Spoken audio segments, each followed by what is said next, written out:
Dr. Rudy Munera, a Broadway House medical director, and he has some really interesting things to say, and is doing some great work here at Broadway House. Doctor, thank you for being here. Thank you. Thank you for having me. No, we appreciate it, and you're looking at me eating all this pastries, but he said, as long as you're exercising, and long as I'm taking my Crestor, I'm fine, right? That's correct. Yeah. I like that. And where do you come? Would you come from? You're a Jersey guy, are you? No, I was born in Colombia, Cartagena, Mhm. and I came to the United States in 1991. And I was trained here in Newark, and Look since at then that. I've been here. Look at that. See, that's what I'm talking about. Right there, right there. Yeah. And where'd you go to school here in Newark? I went to St. Michael's Medical Center. in Yeah, sure. Newark. Yeah, no, that's a great And hospital as I well. did my internal medicine and infectious disease there. Yeah, God bless There's a you. great people there. This is a great community. This Yeah. is when you want to stay here. Thank you. You don't want to leave this. Yeah, community, thank you. Because Yeah. it's always Yeah, wonderful to have so much from this community Yeah. and the people who is around there. yeah, it's so true. And when I think about my pop going to school, it's the Roberto Clemente School now, but it was the Summer Avenue School back then, and he used to walk to school from Mount Prospect Avenue down to school, and he would fight all the Irish kids because he was the Italian. I'm just saying. Oh wait, yeah, he had to fight, literally fight his way to school, and from all those years ago, here the community to see it as vibrant as it is now. What's disconcerting to me, what I was not aware of, is the HIV/AIDS problem. I want to talk about drug addiction because that's an epidemic in rural areas and in suburbs. The HIV/AIDS, as we talked to Mr. Gonzalez about, still prevalent? Do we have a handle on it? Do you see a rise in that? Yeah, we'll still have a lot of people with HIV. Approximately maybe 38,000 people get HIV in the United States. But the greatest news is we have greater medications to control the HIV. Today, this is probably one of the chronic diseases, and you see a lot of people who's been really doing extremely well, and those people today they're not dying from HIV. Mm-hmm. They die for other chronic diseases, and that's what we were talking about before. Yeah. Not just HIV, they also develop diabetes, hypertension, high cholesterol. They develop strokes. They develop problems, behavior problems, and emotional problems too, and polydrugs use, polycystin use. So those are issues that you have to deal with. Yeah. But it's wonderful to be here at this time, and you can help these people. You know, I have a buddies in pharmaceuticals.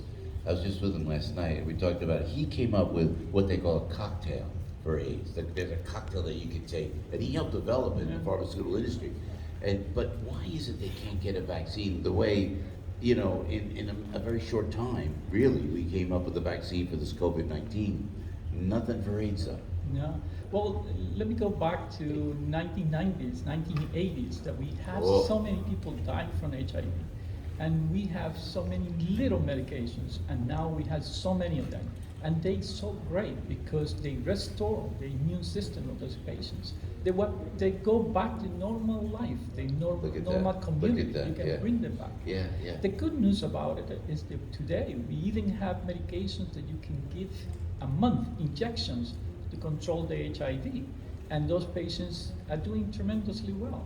So we have from 5-6 medications we used to take for the HIV. Now you can take just one single pill. Wow. Or you can get an injection every month and you will be well. An injection? An injection, yes. Wow. And now what about the drug situation, drug addict situation? In the rural countries, in the rural parts of the United States, in the cities, but in the suburbs as well, it's like an epidemic, yes? It is an epidemic, and it is a big problem. And we have to realize this, and we have to work with each community. It's a very difficult to deal. And some of these people have been doing drugs since they're probably 16, 15 years old, and they're 20, they're 40, they reach 50 years, and they're still doing drugs. And sometimes when they don't have the base, the emotional support. And here in Newark, in Broadway House, we have this tremendous program that help these people to build up their life and to come back to the community. Many occasions we have patients who have been really quite ill when they come to Newark. and to Broadway House. They have diseases that are lethal in the past were lethal, Yeah. and those people recover from those diseases, and they actually reminds of medications, and they reminds of drugs, and they go back to the community.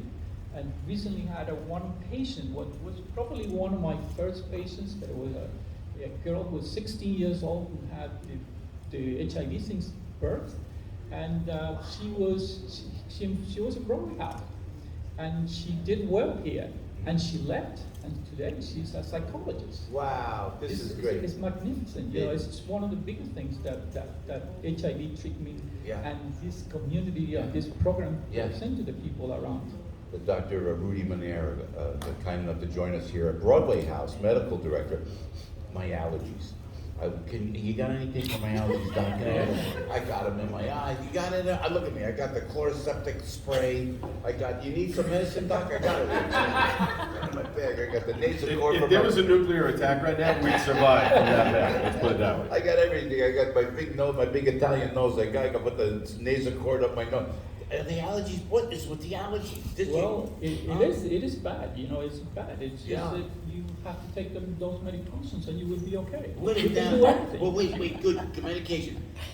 Claritin, simple Claritin, something like that? Yeah, you can take Zyzal. We're not endorsing, we're not giving medical advice over the airway. Got to give that disclaimer. You can take one of those medications for allergies, any one of them to help you, as long as you take it every single day, because it's important that you take it every day. See, if you take it and you stop, that probably won't help you. Thank you. That's what my problem is.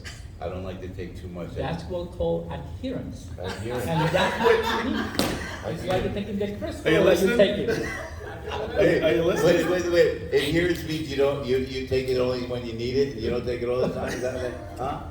Is that the new word? I like that word, adherence. So how would I use that in a sentence? Listen to your doctor. Yeah. You have to utilize adherence when you're taking the medicine, which means take it regularly. Yeah, and that's probably the best thing in any disease. As long as you comply and you adhere to the treatment, you're going to be okay. You got any samples you want to give me? I'm ready. Free sample. I always look at the doctor. Those free samples from that pharmaceutical guy that visits like that, anything. They don't give you those samples anymore. They don't give you. They don't come anymore. They're afraid of the COVID-19. Yeah, right. They don't come anymore. Well, now, again, we want to remind everybody, go to BroadwayHouse.org. BroadwayHouse.org. This Saturday, they're doing a whole big event here with music in conjunction with St. James Health with Nicole Fields, and you can get vaccinated here. And we'll talk to Nicole in a moment. She's also has some other vaccination areas. Folks aren't getting vaccinated. I have people in my family, I don't mention their names. I was talking to Mr. Gonzalez. They don't want to put that vaccine in their body. Me, Al, Debbie, right? We went right to, no. Well, Debbie hasn't. I've been vaccinated since March. Wait a minute. Well, You got any vaccine already? yeah, we have all the vaccine here. We have all the vaccines. So Everybody's staring at Debbie now. But you don't feel it. But I know what you mean. They're afraid to put it in. I understand that. I understand the fear, you know? But better safe than sorry. I'm a hypochondriac. Absolutely. You just backed your chair up. Huh? What are you doing? You backed your chair up. No, but Debbie, no. You know, and I was just talking to Nicole and to Jim Gonzalez when I was in South Dakota. You guys know it's a beautiful, beautiful place. People said, and I went on stage and I said, hey, I got 2 vaccines. I got both vaccines. How about that?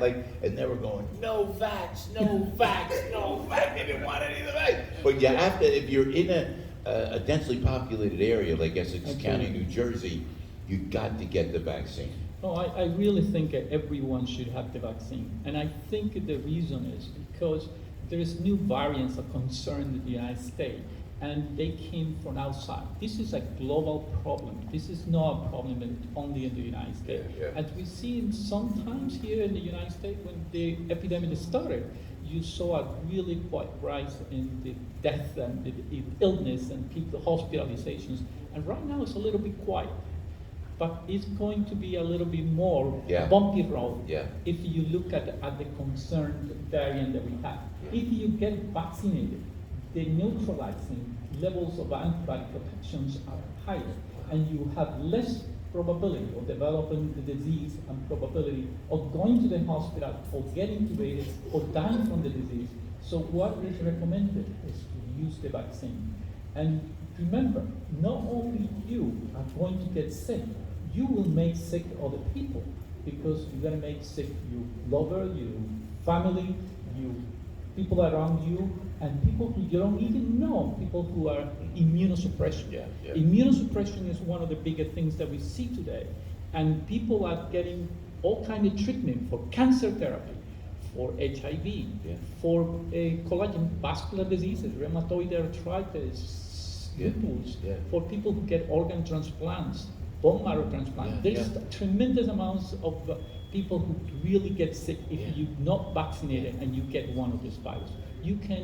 People really develop, die from this disease, from the COVID-19. The doctor was talking to Debbie the whole time. No, it's absolutely you should get vaccinated, because it's protect you and protect everyone around you. Okay. I'm thinking about it. We have to get this out. We really have to help the community and bring it all together and get this fear from vaccine out, because it's not real. Doc, I couldn't agree more, because the stats show it. Look where we are. Look where we are, how we are, and how it's just. Absolutely. I worry about this Delta variant. Before we let you go, Doctor, and thank you so much. Great chatting with you today. The Delta variant is something we should worry about. Well, it's, as you see, the levels of the variants, the Delta variant of the United States, approximately 2.7%. But it can rise, and this could be the virus that take over. And the people who are more prone to develop the disease is those that are not vaccinated. And you're going to transmit it to the other people.